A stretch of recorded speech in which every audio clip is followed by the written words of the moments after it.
Welcome back to our September Simply Autumn Art Series. As you can see, today we are painting a cozy little stack of books with a warm mug on top, ready for some nice, cool fall days and reading books. This is beginner friendly. I will admit, the angles of the books were a little tricky for me, but no worries. I'm going to walk you through it step by step, and I think you'll really enjoy the final result. Be sure to subscribe if you haven't yet. It's free, and that way, if you turn on your notifications, YouTube will let you know when I post the next video in our series. I'm really excited about Wednesday and Friday's painting for this week as well. I really want to slide my journal over so you can see it, but look at that. Oh, no, not going to show you.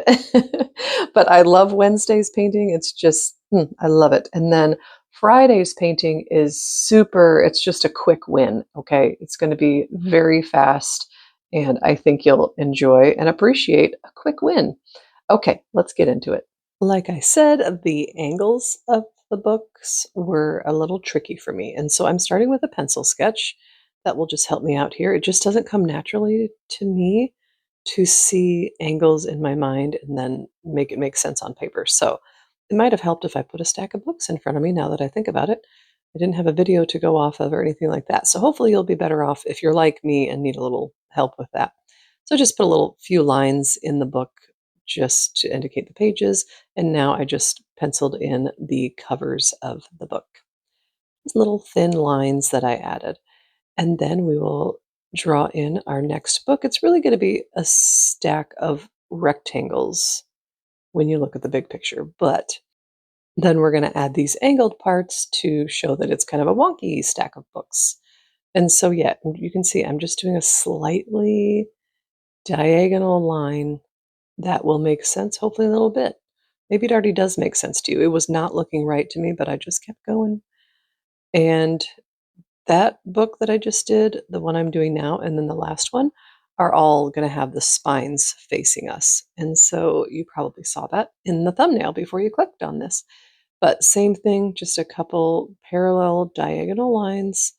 And I'm doing just light lines for indicating the pages, which is not necessary because I'm going to add those at the end with our pen details. But okay, and then that top one, I was like, I don't want to try to do those angles anymore, so I'm just going to leave it like that, but it didn't look good, so I'll show you later. When I add color, that's when I realize I really need to add those pages for that one. Okay, and I'm using a light yellow. It's actually a diluted yellow ochre for the pages of this first book. And it got a little dark for my liking, and so I went ahead and just dried my brush off on the paper towel and did it again, and now I'm just kind of swiping away some of that color because I want it to be subtle and it will dry lighter as watercolors do. Okay, now that that's completely dry, we're going to start the next one. And for these pages, I decided to do a light brown color. So it's just a diluted burnt umber. And again, if it gets too dark, just either add more water or go ahead and dry your brush off and take away some of that color. Everything's dry. I'm coming in to just paint in the covers of our bottom book and decided to make this one red, trying to make this feel like a stack of books you might read on a cool autumn day wrapped up in your blankie. You can tell I'm excited for fall and winter to arrive. They're coming. And as you sketch and paint, just remember that your lines don't have to be perfect because books just naturally have character. Some are they lean a little, some have bent spines. So if yours aren't perfectly straight, I just say that adds charm. So just think of it as our cozy little reading nook that we're capturing on paper. And maybe these are older books, just use your imagination and enjoy the process. If adding color intimidates you, you can always just start with a light layer and then you can build on that. You can see I'm darkening up the pages of that second book just because they were a little too light once they dried. And I do want them to be noticeable and look maybe a little bit aged. And maybe you're not excited about autumn and winter, and or you live in a part of the world that is just heading into spring. You can choose whichever colors you want. These are just the cozy colors that I wanted to choose for my little painting today. And I'm going quite bold with my colors, or dark, I suppose. And you can see my aqua green mixture here kind of went into my red, and that's okay. I'm going to do pen detail later. I'm going to add a little red later. It's all good. I, for one, am not going for precision here. I'm going for cozy and whimsical. And just painting in the covers of that book now. You could also switch to a smaller brush. I was kind of thinking that as I was doing this. I do eventually switch to a size 2 brush, but once that dried, it was a little light for me, and so I'm just coming in with a second coat of that same color and loving it. I love that color. Like I said in the last video, I like this color as an accent in my fall palette. And once that's completely dry, we can move on to our second book. I just sped that up really fast because I filled it in with water so that my paint can just flow more smoothly on the paper. This paper, as you know, is so lovely. I love it so much. And it's very, very textured, very toothy. And that is my preference. Now, it's very thirsty too, so it soaks up water and paint. And so that's why I like to lay down water first. I like to lay down water first even on any other paper too, just because I love wet on wet. All right, I'm using my yellow ochre for this book, and I let it dry, and I'm just coming in with a second coat because I like to have a little bit of a bolder feel and painting in those colors, trying to be a little careful just because I do want a separation and don't want everything to just run together. And that's why it's also important to let everything dry first, because if that blue-green beneath the yellow was wet, it would all just be running together.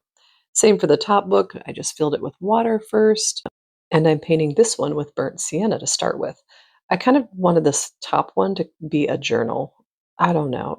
My mind just goes places, and I love imagining cozy days. And yeah, listen, I can enjoy summer too. It's kind of like most people in winter. Oh, let me tell you real quick. This is burnt umber that I'm adding to this because I was trying to go for like a leather journal feel. So yeah. But anyway, most people get kind of done with winter at a certain point. That's me with summer. I'm like, okay, we can go, we can move on. But I do love all of my flowers in the summer. They make me so happy. And right here is where I realized, okay, this one really needs the pages showing as well. And so I got a little brave. I didn't even pencil them in, but I figured I could just kind of mimic the ones below. I don't know why I'm doing that vertical line. When I did that, I was like, wait, I didn't mean to do that.